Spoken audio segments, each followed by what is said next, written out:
boy vanished one autumn afternoon in a peaceful town, leaving behind only his bicycle and a crude drawing of a faceless man. Everyone called it an accident.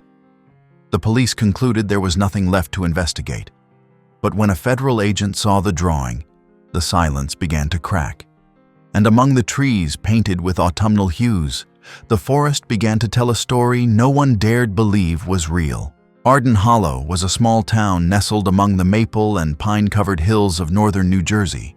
Its residents lived by family-owned grocery stores and intertwined relationships spanning 3 generations. Children went to school by bike or bus, and in the fall, the leaves fell so thickly that they covered the sidewalks, as if the town was captured in a vintage postcard. Benjamin Cross, 8 years old, was one of those children.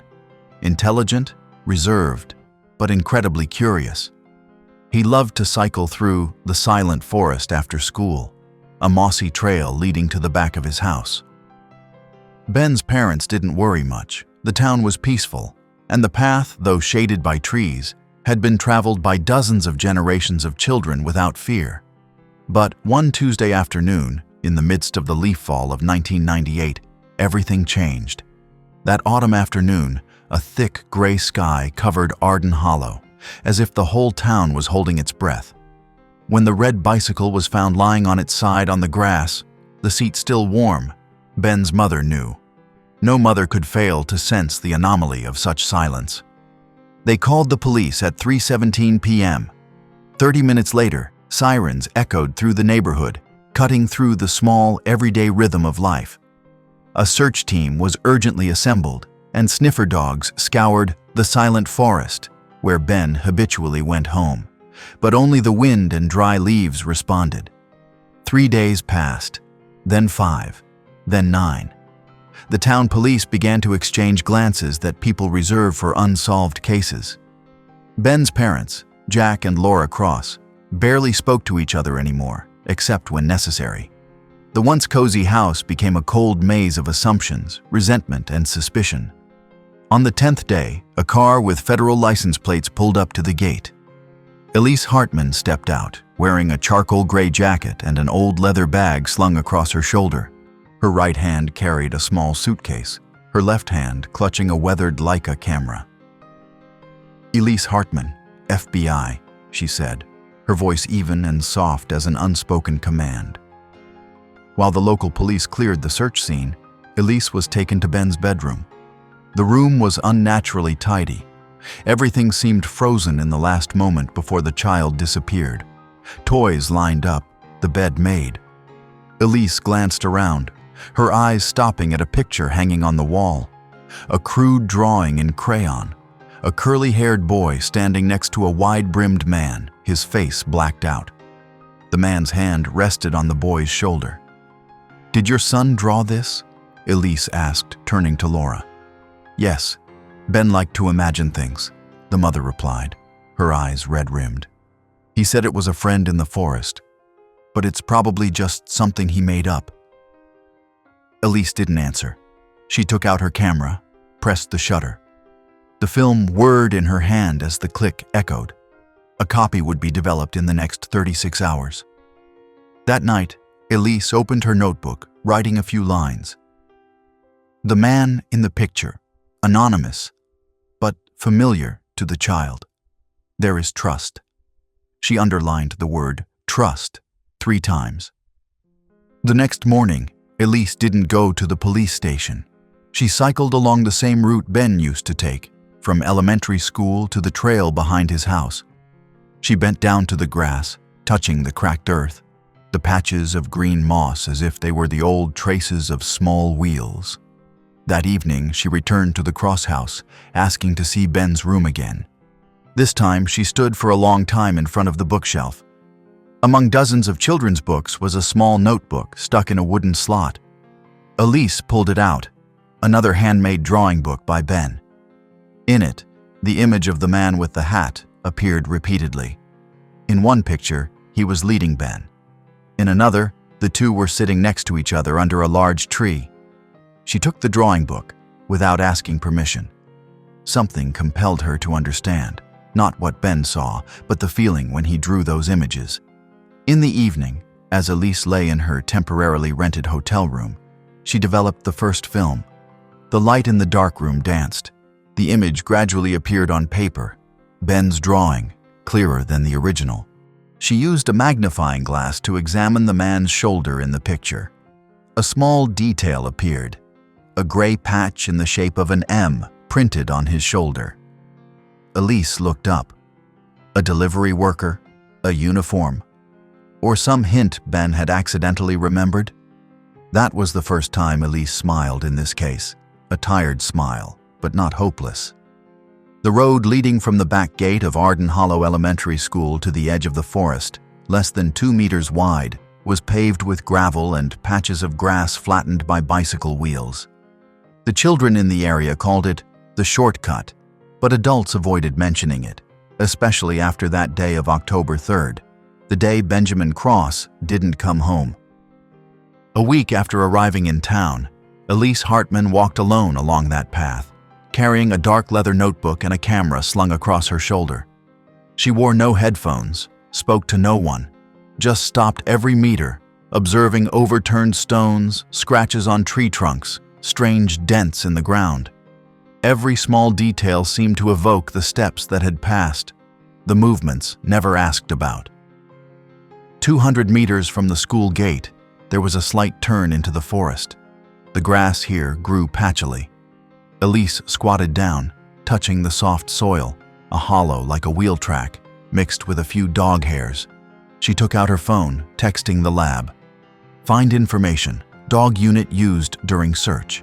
Any anomalies at location coordinates 40.2957 north, negative 74.6468 west. The message sent. She sat there for 5 more minutes, quietly looking at the forest ahead. It was so silent that she could hear the branches rubbing against each other, like old bones cracking. 2 hours later, Elise knocked on the door of a small wooden house nestled on the edge of the forest. The woman who opened the door, thin gray hair, hands trembling slightly but with sharp eyes, was named Marlene Pickens. She had lived here for over 30 years, alone, without television or computers. Elise Hartman, FBI, she showed her badge. I want to ask you about something that happened more than 2 weeks ago. It's about the boy, isn't it? Marlene said, without waiting to be asked. The curly-haired boy who rides the red bicycle? Elise nodded. Marlene pulled a chair out onto the porch, pointing to an old blanket covering the opposite chair.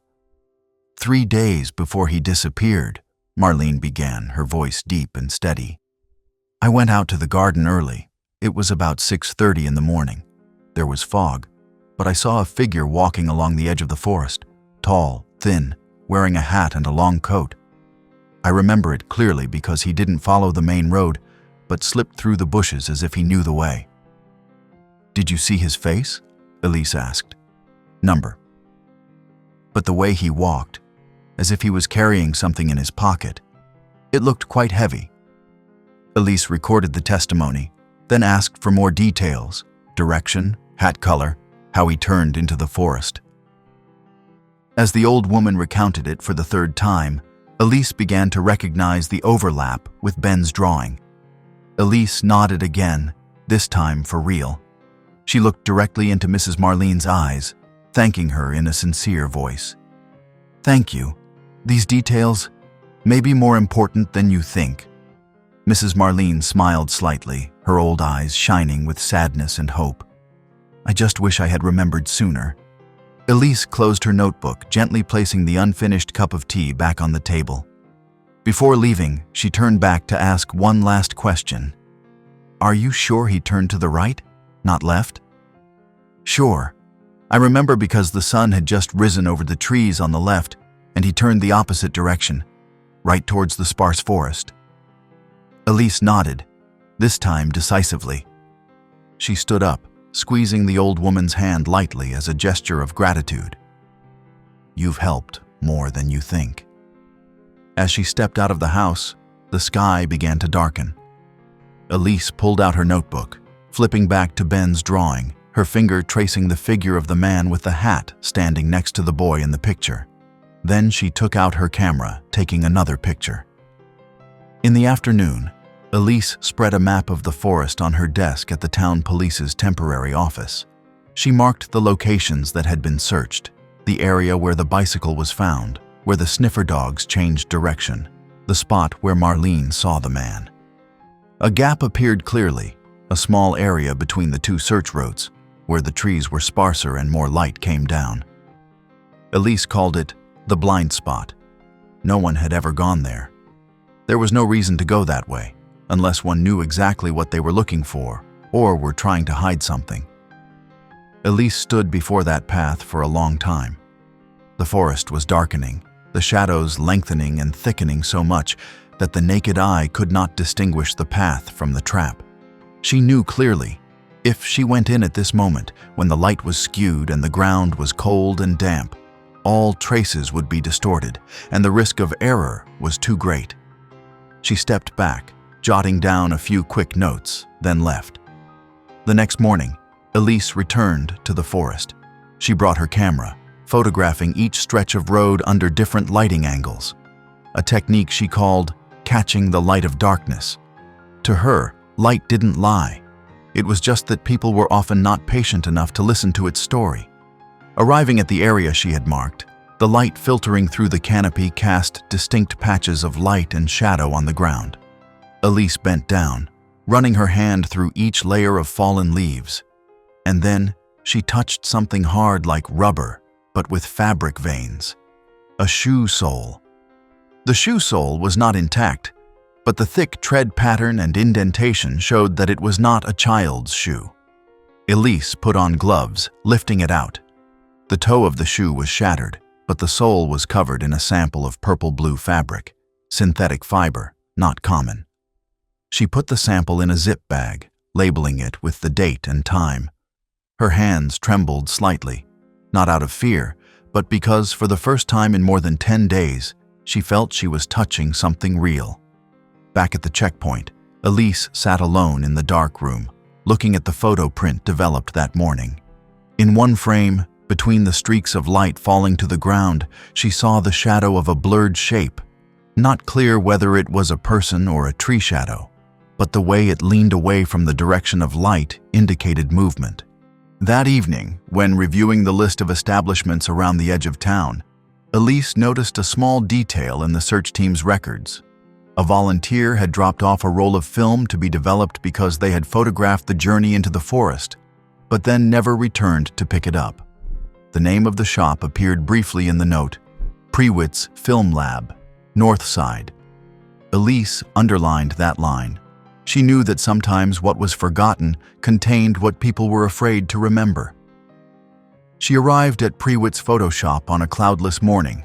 The address was on the northern edge of Arden Hollow. The shop was small, the wooden sign was faded, hanging askew above a dusty window frame. Inside, the smell of chemicals mixed with the smell of old paper and leather. The film developing machine turned slowly in the corner of the room. The man behind the counter was Tom Prewitt, in his 50s, hair gray at the temples, wearing round steel-rimmed glasses and a brown velvet jacket worn at the elbows. Elise presented the photograph of Ben's drawing. "Have you ever seen anyone like the person in this picture?" Tom took the photo, frowning. He didn't say anything right away, just glanced at Elise, then back at the photo. His finger paused at the edge of the paper, then he put it down, clearing his throat. "A child's drawing. Hard to be sure," he said, his voice deep, neither confirming nor denying.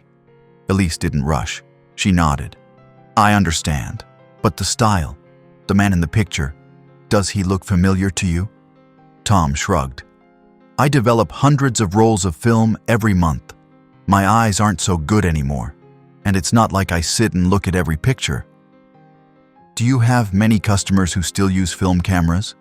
Elise changed the subject. "There are a few nostalgic people left. Photographers, art students, a few stubborn old men." Tom sighed. "A few rolls get left behind every week. Who even remembers now?" Elise looked at him for a moment, then placed her Leica camera on the counter, saying nothing. Tom glanced at the camera, frowning. "Leica M6, he said, his voice softening a little for the first time.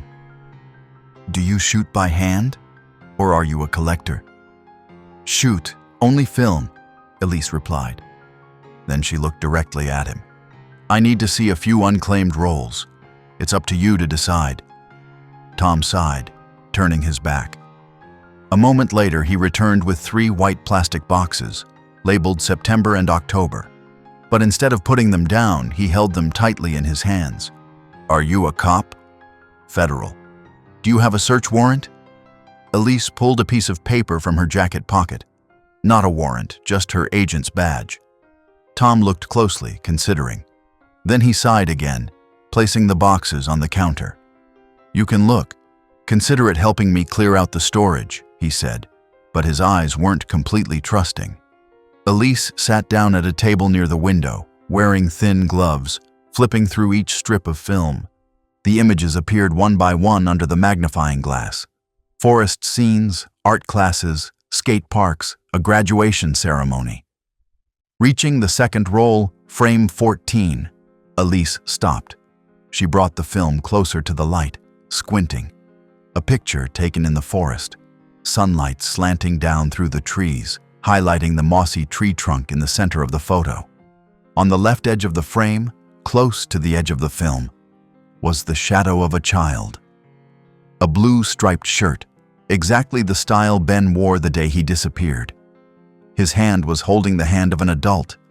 The person was wearing a hat and a long coat, exactly as described in Ben's drawing. Elise was silent, her heart beating fast. There was no fear, just the rapid movement in her head. Hundreds of connections lighting up like light bulbs. "Who took this roll?" she asked, handing the film over. Tom pushed his glasses up the bridge of his nose, flipping through the registration book. It says, "Nathan Brill, address Rutgers Art School. Came to develop the film on October 26th. "Ben disappeared on October 3rd, Elise muttered. "The photo was taken at least 3 weeks later." "Are you sure that's the missing boy?" Elise didn't answer. She took out her camera, attached the film, photographing the image through the microscope. Then, she collected the roll of film, sealing it in a sealed envelope. "Mr. Prewitt," she said as she stood up, "if anyone comes back to ask about this roll, please call me immediately." Tom nodded. They won't come back. People like that usually forget because they don't want to remember. Returning to the temporary station, Elise opened her laptop, accessing the federal civil search system. "Nathan Brill," she typed. The results appeared after a few seconds. A third-year student, photography major, Rutgers Art University. No prior convictions, no special medical history. Awarded a regional landscape photography prize. She saved the photo, printing out 3 copies. 1 copy was pasted in her notebook, 1 sent to headquarters, 1 kept in her jacket pocket. For the first time after 12 days, the case had signs of life, not from information, but from the image. Elise knew better than anyone. Everything can be faked, but light cannot. Light always tells the truth. Before the end of the day, Elise sat alone in the dark room, looking at the printed image of the child holding the man's hand. She used a magnifying glass, enlarging the person's hand. Wrinkled skin, prominent veins, not like the hands of a father or brother. A familiar hand holding, not violent, but possessive. Nathan Brill lived on the 3rd floor of Woodbridge Hall Dormitory, an old building for art students at Rutgers. Elise arrived at noon, carrying a federal investigation order and 2 printed photos. One was the original photo from the film developed at Prewitt's photo shop. One was Ben's crude drawing, the man with the hat, holding the boy's hand. The door opened after 2 knocks. Nathan, 21 years old, messy brown hair, wearing round glasses, wearing a baggy t-shirt, opened the door just enough to see the FBI badge in Elise's hand. He paused. Is there something wrong?" "Elise Hartman, FBI," she said, without being roundabout. "I need to ask you a few questions about a roll of film you had developed at Prewitt's photo shop." Nathan raised his head completely. "Prewitt? Oh yes, I forgot a roll last month. Just test photos." You took pictures of the forest, right? Elise continued. Nathan nodded, then opened the door wider. Yes, for the final project. I don't remember clearly. Come in. The room was simple, a little messy, but not dirty. Elise stepped in, her eyes quickly scanning the bookshelves, drawings, camera on the table. Nathan stood by the door, scratching his head. Is there anything unusual in the photos? Elise took a printout from her jacket pocket. Do you remember when you took this picture? Nathan took it, looking closely. After a moment, he frowned. I just took it randomly. I didn't see anyone in that area. Elise Hartman, she said in a softer voice. This photo may be the key in a missing persons case. Are you sure you didn't see anyone at that time? Elise pointed to the corner of the photo. This shadow. Didn't you see it when you took the photo? Nathan was silent for a moment, then said slowly, That's the shadow of a person in the picture, isn't it? Elise sat down on the wooden chair opposite the window. Do you remember the day you took this photo? Nathan looked closely, then shook his head. I didn't notice anyone in the picture. I was doing a practice assignment, forest photos on the theme of light through the leaves. I take hundreds of photos every week. Nathan hesitated. I heard a very strong wind in that area. It was like someone was passing by, but I didn't turn around. When taking photos, I always look straight ahead and always wear headphones. Elise nodded. She took a handheld recorder out of her pocket. I need you to describe exactly the time, the position you were standing when you took this picture. Nathan rummaged in the drawer, taking out a sketchbook. October 24th. I followed the path that cuts through Harrison Forest, near the old railroad line. There's a dip in the ground that I like, because the sun shines right down there around 2 p.m. Elise immediately turned on her phone, checking the topographic map. She compared the information Nathan had just said with the angle of light in the photo, the position of the sun, the length of the tree shadows, the direction the light was falling. After 5 minutes, she noted in her notebook, light angle 62 degrees. Sun setting northwest. Sparse forest area. Can only be the recessed area between two oak trees. Have you been back to that area again? She asked. Number I didn't see anything special. Elise thanked him, retreating before Nathan asked anything more. When she reached the hallway, a student passing by blurted out, What's wrong with Nathan? The police? Elise just smiled slightly.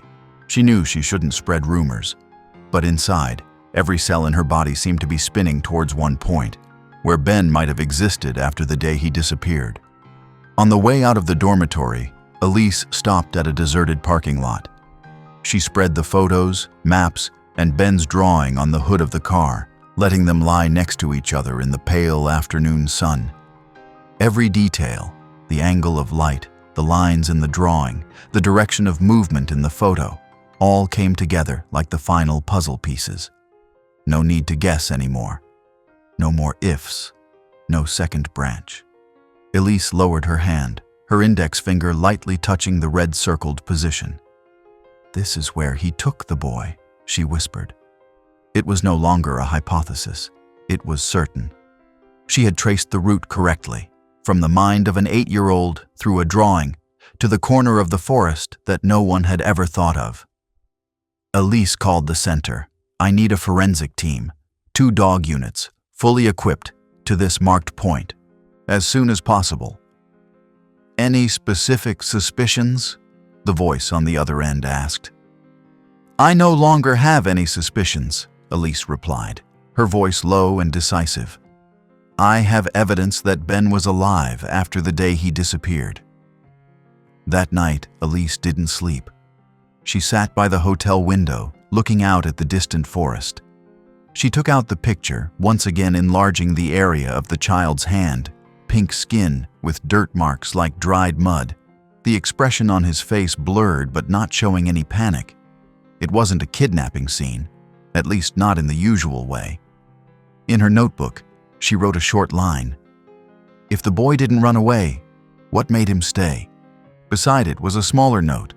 Adult's hand, tendon structure, man's hand bones, possibly over 50 inches. She closed the notebook, leaving it next to the Leica, the camera still lying quietly, not making a sound. But for Elise, that image had already echoed an entire conversation. And that was the first time in this case she felt she was seeing, not darkness, but towards the light. The next afternoon, the federal forensic team appeared on time. 7 people, wearing lead-gray protective gear, carrying ground-scanning equipment, radar penetrating the layer of humus, and 2 sniffer dogs trained to find signs of living people and decomposing corpses. Elise didn't take her eyes off the location she had marked with red tape. Not far away, Mr. and Mrs. Cross stood silently together. They were not allowed to approach the scene, but Elise had personally requested permission for them to witness from afar, not for the investigation, but for the truth. Mr. Cross, his face gaunt, held his wife's hand tightly grasping a dry branch. Mrs. Cross wrapped a thin scarf around her neck, her eyes unblinking as the forensic team began clearing the first layer of leaves. Neither of them said anything, but just looking at the way they stood, as if clinging to each other to avoid collapsing, was enough to know where their hearts were under that pile of leaves. The forensic team began by clearing the layer of dead leaves. Nearly half a meter of fallen leaves were turned over, layer by layer, as if cutting through time. Elise watched every move. The soil here was damp and smelled strongly of decay. The sniffer dogs began to bark softly, hiss, and run around in circles at one point. An employee tapped the ground lightly with a long metal rod, a strange echo, a dull and empty clunk, unlike the natural ground. "Something's underneath," the man said, his eyes not leaving the metal rod. After 20 minutes of careful digging, a wooden door was revealed, covered with clinging moss and patches of mottled black rot. The metal doorknob was rusted and almost broken off. Elise bent down, putting on gloves, using leverage to gently open it. The smell of mildew and cold air wafted up as if underneath was not a cellar, but a nightmare that had been buried alive for a long time. The door popped open. A wooden staircase led down only about 3 steps. The space inside was only high enough for an adult to lie curled up and a child to sit upright. The ceiling was lined with wooden planks, the clay walls pressed close, still with light scratches on one corner, as if someone had tried to create symbols or count the days. Elise was the first to step down. The flashlight swept around. On the ground, there was a wireless radio placed close to the corner of the cellar, still with batteries inside. Beside it were 3 opened canned goods, a bag of crumbled cookies, a few rotten magazines, and a child's terry cloth. Elise bent down, picking it up with tweezers. A handkerchief embroidered with the name Ben. Each green thread faded because the dried blood had seeped into one corner. No one said anything. Only the steady breathing of the forensic team and the continuous flashing from the scene documentation cameras. A female employee rummaged in the old magazine bag, pulling out a few folded pieces of paper, children's drawings. One picture had a boy in an astronaut's helmet, sitting on a red carpet, next to a long-haired woman. He was smiling. Elise took the drawing, folding it back as it was, placing it carefully in a sealed bag. Another employee shouted, "There are fingerprints." They used tape, taking prints from the inside of the radio and the can. Among the dozens of prints, a clear one was identified. Large, male, with a distinct skin structure deviation due to a little finger malformation. Elise took the fingerprint printout handed to her by the technician.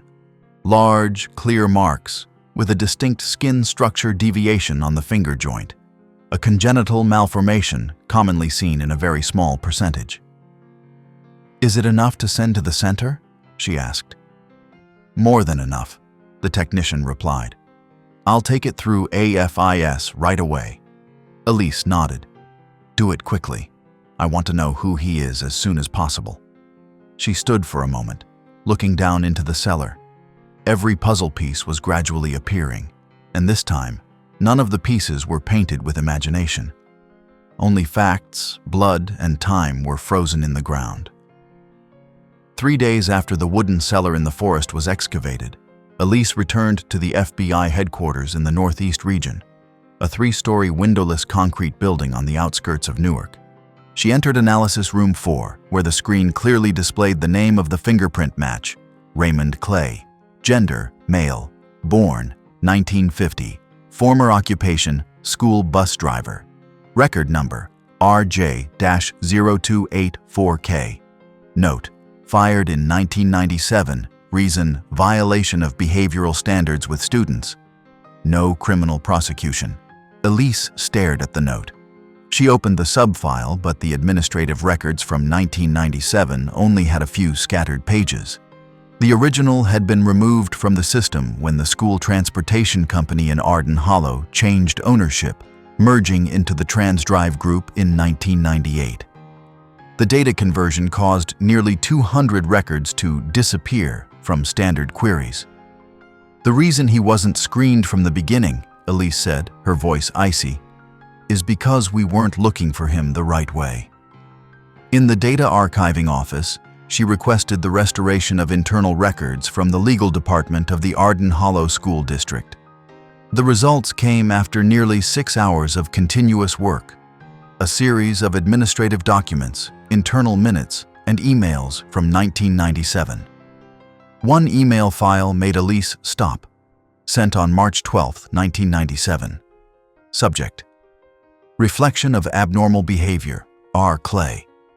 Sender: Academic Secretary Margaret Dellinger. Elise traced the sender's address.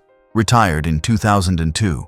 She found the personal phone number from the retirement records and called that afternoon. "Mrs. Dellinger?" Elise asked. "I'm an FBI agent investigating a missing persons case involving Raymond Clay." The other end of the line was silent for a long time. "That name, I thought no one remembered." "You filed a complaint about him, didn't you?" "That's right. A 3rd-grade girl told me that Clay often waited outside the yard, whispering to the children, asking strange questions, like, 'Do you like being in the forest?' Or, 'If you go missing for a day, who will remember you first?' But the school didn't handle it.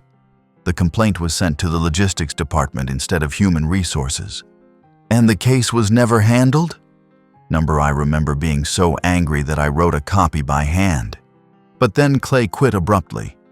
I thought he was quietly fired." Elise thanked her, recording the entire statement. That afternoon, Elise requested a trace of all financial activities in the name of Raymond Clay. After 2 hours of scanning, a bank account that was still transacting appeared. Pike County Bank, Pennsylvania. Last transaction, cash withdrawal at an ATM 6 days ago, coinciding with the discovery of the cellar door. Elise called the tracking team directly.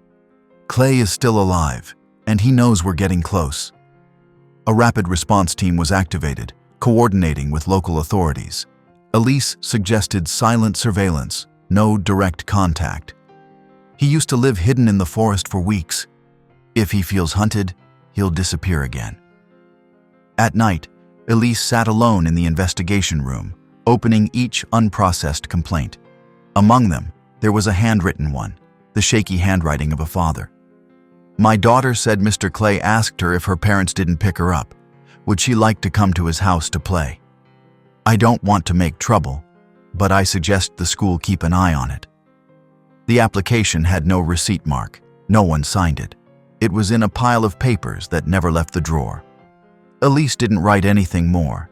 She just pasted that piece of paper next to Ben's last drawing, the boy in the astronaut's helmet, smiling. The town of Milford, located near the eastern border of Pennsylvania, was unremarkable. A few old grocery stores, a single gas station, 3 roadside motels, and a single bar that was open late. That's why Elise believed Raymond Clay wouldn't hide here long unless he had a reason.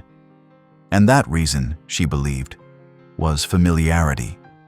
On a bleak morning, Elise and a local agent named Gerald Powell began knocking on every door. They divided up. Powell went to the restaurants and motels, while Elise went to the gas station and pharmacy, where Clay could buy necessities. At the Exxon gas station at the corner of the intersection, the shop owner, a salt-and-pepper-haired man named Marv, after a few minutes of thought, nodded when Elise showed the old photo of Clay. "Someone like that stopped by on Tuesday," he said. "Looked very sick. Asked to buy high-dose cough medicine, said he'd had a sore throat all week. Bought a flashlight and a lighter." "Did you see where he went afterwards?" Elise asked. "Number. But I saw him turn towards the Copper Pine Motel. It could have just been to sleep overnight." Copper Pine was the worst of the 3 motels in town. The sign was missing letters, the hallway was cracked, and the window curtains were torn. Elise and Powell arrived just as the sun was setting. They didn't enter the room right away, but waited in the car, monitoring the registration list from the motel owner.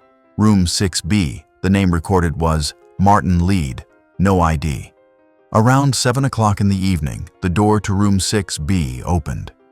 A tall, thin man, wearing an old baseball cap, stepped out. His face was suntanned, his eye sockets were deep, and his right leg limped slightly, exactly as described in the old medical records Elise had read a few hours earlier. "Matching gait," she said softly into the microphone attached to her shirt. Powell nodded. The two stepped out of the car. "Raymond Clay," Elise said, raising her voice. "You are under arrest for being involved in the disappearance of Benjamin Cross, October 1998. Clay stopped. He turned his head to look at Elise, his eyes not surprised, just silent, like stagnant water. "You're slower than I thought." "Put your hands behind your head," Powell ordered. Clay complied, without resisting. He didn't say anything more while being handcuffed and taken to the car, but his eyes, not angry, not begging, only looked at Elise as if he had known her before, as if they were 2 parts of a long and silent game. At the Milford Temporary FBI interrogation room, Clay sat opposite Elise. Yellow light shone down from the ceiling, creating a narrow area of light between the 2 people. "You know why we're here," Elise began. Clay smiled slightly. "I know, but you're wrong about me." "Then tell me, where was Ben Cross after October 3rd, 1998? "Ben," Clay repeated, as if tasting the boy's name. The kid with the very peaceful eyes, not afraid at all. Elise opened the file, flipping to the photo of the handkerchief with Ben's name. "How long did you keep the boy in that wooden cellar?" Clay didn't answer. He just looked at the wall, his eyes going blank for a moment, then lighting up strangely. "You believe I'm the bad guy," he said slowly. "But Ben, he's different. He's not like other children. He can hear the birds calling." Elise frowned. "What are you talking about?" Clay tilted his head, as if listening to the sound from a distant memory. "Haven't you ever heard it? In the afternoon, when the wind wraps around the oak trees? There's a very strange sound, like someone's whispering through the leaves. The kids usually shout, run around, never hear it, but Ben does. He sits still. He understands." Elise clenched her hands.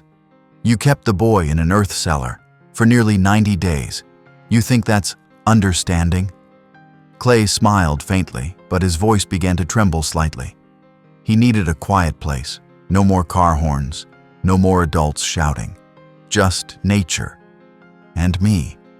I taught him how to live as part of the forest, how to smell the morning dew, how to tell the time just by the color of the light. That's education, you understand? It's love. It's something no one else gave him. 14 hours. That was the time Elise spent in the federal interrogation room with Raymond Clay. No harsh lights, no shouting, no old-style psychological attacks. Only she and he, 2 people sitting opposite each other with a wooden table, with enough distance to hear each other's breathing. Clay leaned back in his chair, his hands clasped together, his voice calm to the point of coldness. "I didn't force him. Ben followed me." After 14 consecutive hours without eating, sleeping, or leaving the room with the smell of sweat and cold white lights, Clay began to lose his rhythm. He no longer sat upright. His eyes were sunken, tears welling up without being wiped away. "Elise!" he called, using her name for the first time as if pleading for help. I tried." When the boy started to get a fever, I panicked. I didn't know what to do. I didn't want to let him die there. "Where did you take the boy?" Elise asked, her voice almost like a cold knife cutting through the air. "There's a place," Clay gasped. "About 2 miles into the forest from the first cellar. There's a rock pile underneath. There's a small hollow, like a cave. I used to use it to avoid the rain. I put Ben there. Then I ran. I was scared. He didn't wake up again. I left blankets, some bread, and ran away." No one waited any longer. Elise immediately contacted the local police department.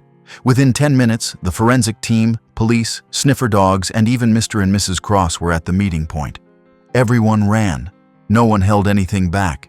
They just ran as if running fast enough would turn back time. Mrs. Cross tripped on a tree root, blood gushing from her knee, but she stood up, continuing.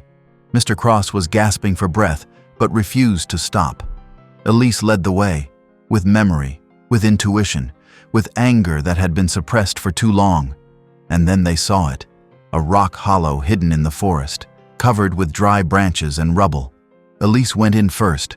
The flashlight swept across. In the deep corner, under a thin blanket, was a small, thin body, head resting on a torn cloth bag. The boy didn't move, skin pale gray, eyes closed, 2 hands clutching something to his chest.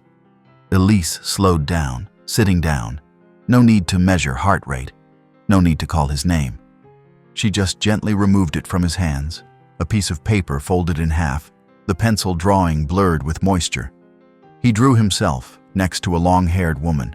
Both were sitting on a red carpet. And he was smiling. Outside the cave, Mrs. Cross's voice burst out like a wild animal, not a human voice. She rushed in, kneeling down, hugging Ben's body to her chest, screaming until her voice was hoarse and then fainting in her husband's arms. Mr. Cross stood as if turned to stone. One hand gripped his wife's shoulder tightly, the other hand trembling, placed on his son's forehead, which was now cold. Elise didn't stop them. She turned away, standing a few steps away, and for the first time in many years, tears fell uncontrollably. In her hand, Ben's last drawing, now living proof of faith until the very last moment. When they returned to the interrogation room, it was almost dawn. Clay was still there, sitting in the same position. Only his eyes had changed, as if he had been gutted. Elise sat down, placing an unopened bottle of water in front of him. He didn't touch it.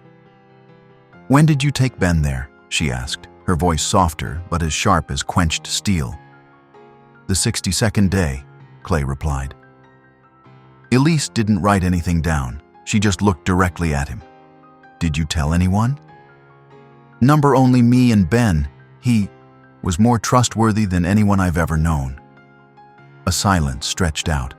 Then Elise asked, "You left the radio on all night for Ben to listen to stories, didn't you?" she asked. "Yeah," Clay replied immediately, as if that was the only thing he still believed was good. He liked the 9 o'clock show the most. The host reads funny fairy tales. Every night I tuned the radio and let him lie down and listen. Elise nodded.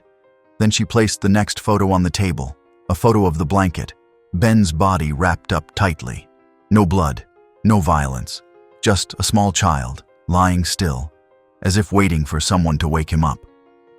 Clay looked at the photo for a long time, so long that all the sounds in the room faded away.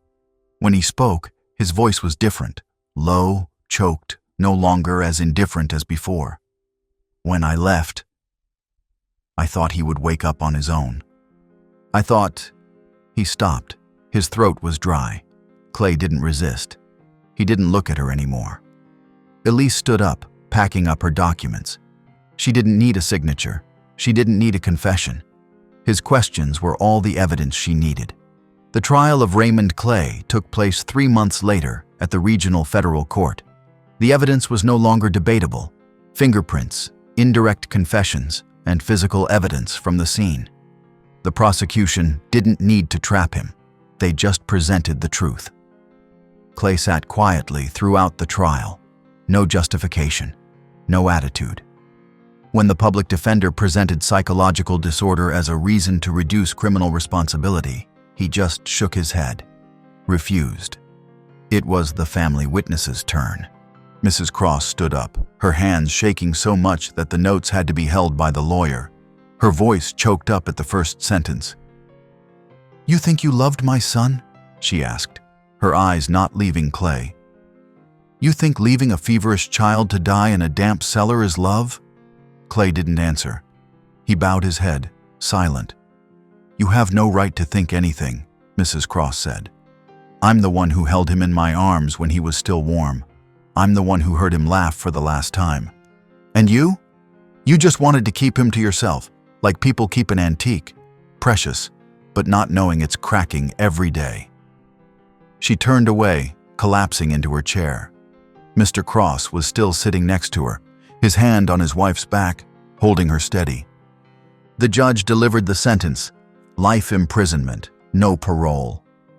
Clay only said one sentence before being led away. "I never thought I was doing evil. I just didn't want him to come back to this world. You know what the world does to kids like Ben." No one answered him.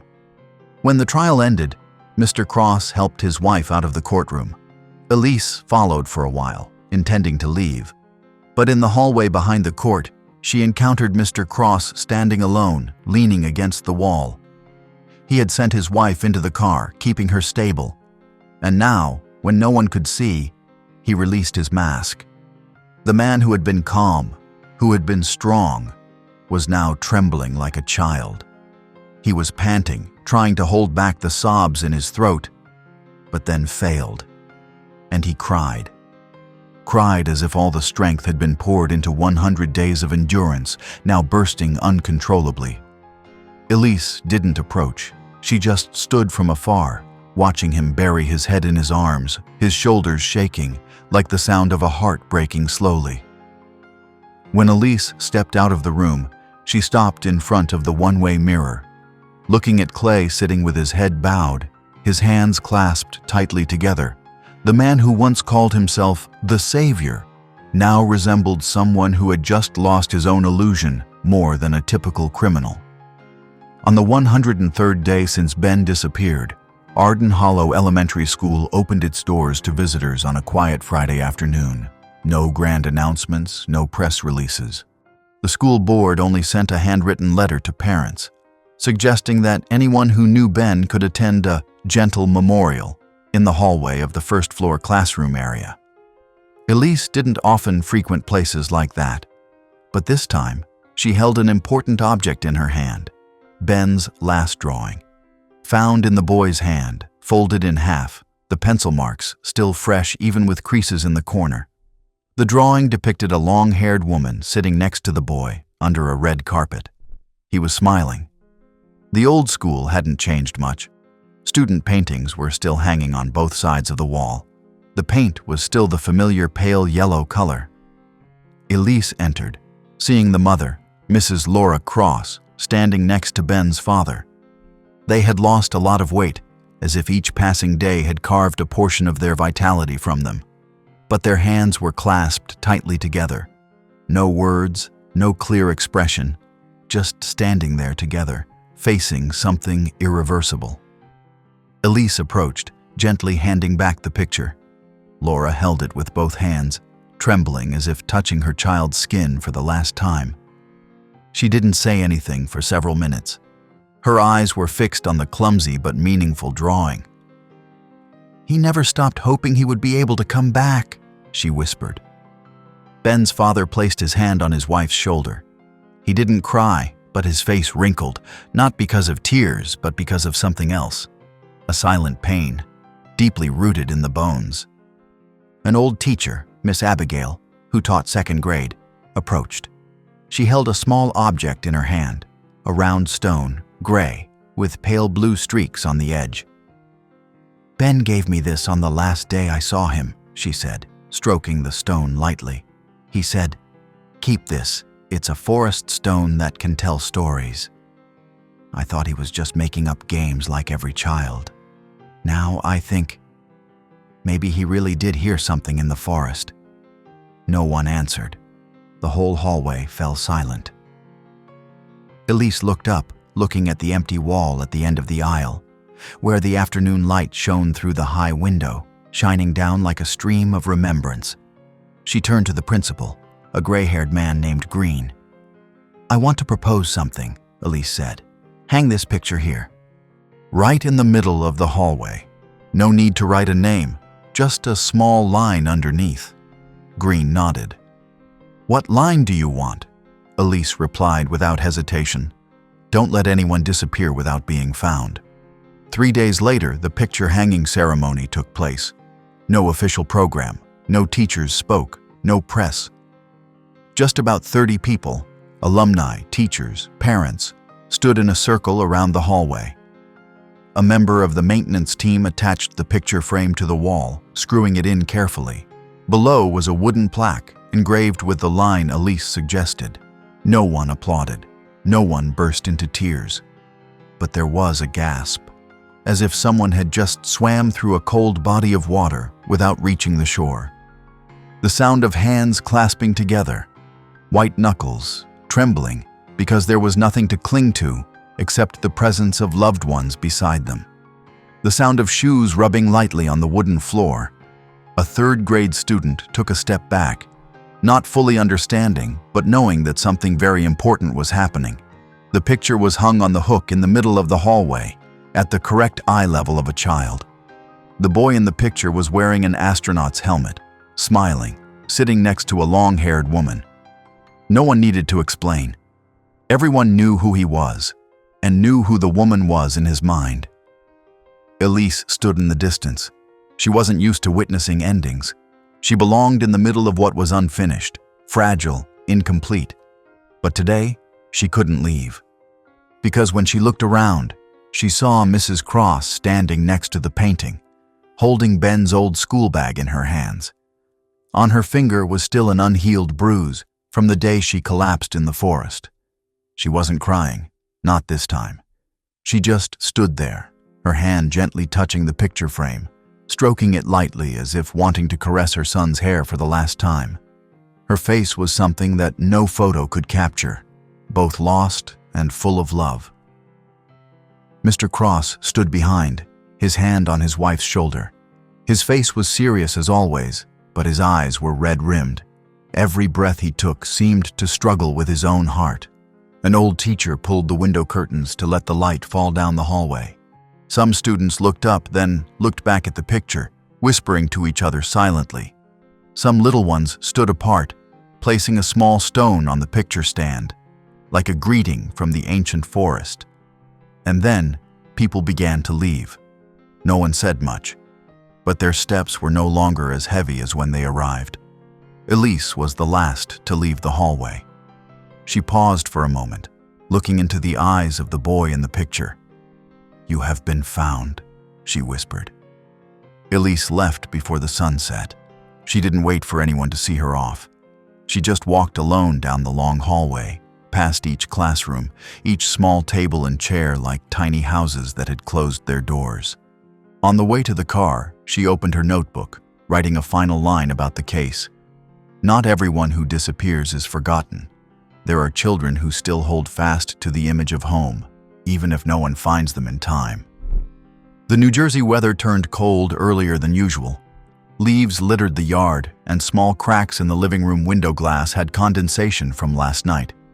The apartment was on the 3rd floor of a quiet apartment complex, where no one paid attention to anyone, and no one bothered to ask about other people's pasts. On the oak desk, the dark leather notebook lay open. The first page was in shaky handwriting, recording the first day Elise took the case. October 12, 1998, the disappearance of Benjamin Cross. Below that line, she had written in blue ink, "Starting from the picture." Elise flipped through each page. Forest diagrams, witness names, the time the sniffer dogs reacted, copies of the light maps, notes about Tom Prewitt's Photoshop, even the detail of the serial number on the can of chicken soup found in the cellar. Each line was a dig into the layer of silent earth to pull the truth out of where it was hiding. The last page was the recording of the 13th interrogation, when Clay asked, "Does he still have the last picture?" Elise closed the notebook. She printed out a photo of Ben's red bicycle taken by the forensic team on the first day. The bicycle was leaning against the grass, the seat was clean, the front wheel was crooked. It was the first photo Elise received in the case, and also the last photo she kept. On the desk, there was a white envelope, no sender, but the handwriting on the envelope made Elise know immediately who it was from: Ben's mother. Inside was another photo, a photo of Ben, taken when he was about 6 years old, smiling brightly, his dimpled cheeks and hands raising a paper kite that hadn't flown yet. There was no message, just that image, a piece of memory kept as a silent thank you. Elise put that photo into her personal album, along with a few other items: old train tickets, black and white photos of her mother, a dry branch picked up from a case file many years ago. Under the photo of Ben, she wrote a line in brown ink: "The boy didn't vanish. He just got lost temporarily." That afternoon, Elise stood by the window. Outside, the sunset dyed the neighborhood in shades of dark orange. The sound of children calling each other under the yard, riding bikes, throwing balls, running around as if the world had never had anyone disappear. The Leica camera lay on the table, next to the closed notebook. She didn't touch it. No need. Elise took a loose piece of paper, writing a single line, the handwriting neat, without trembling. "Next time, I'll get there before him." The notebook closed. The case ended. But Elise knew clearly, in other forests, in other neighborhoods, there were always scratches that no one saw immediately. And there were children, just like Ben, who were getting lost, not necessarily vanishing, just that no one had come at the right time to call them back. She folded the paper, putting it into a white envelope with no recipient's name, waiting for a new case, another forest, a cry for help unuttered. There must have been times when you felt helpless in the face of a hidden truth, not because you didn't want to know, but because of the fear of facing things that could shatter everything. If you've read this far, perhaps somewhere in your heart, there was also a call that went unanswered, a distorted memory, a wound that was never believed to be real. This story is not just a case, but a reminder that sometimes what keeps a child alive for so long is not food, but the belief that someone will come looking.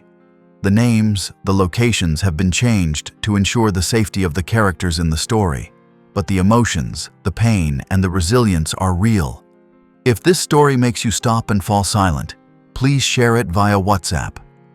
Maybe you know someone who was silenced. Maybe there's another child still lost, not in real life, but in the hearts of adults. Or maybe someone needs to be reminded that there are still people searching, and there are still people listening.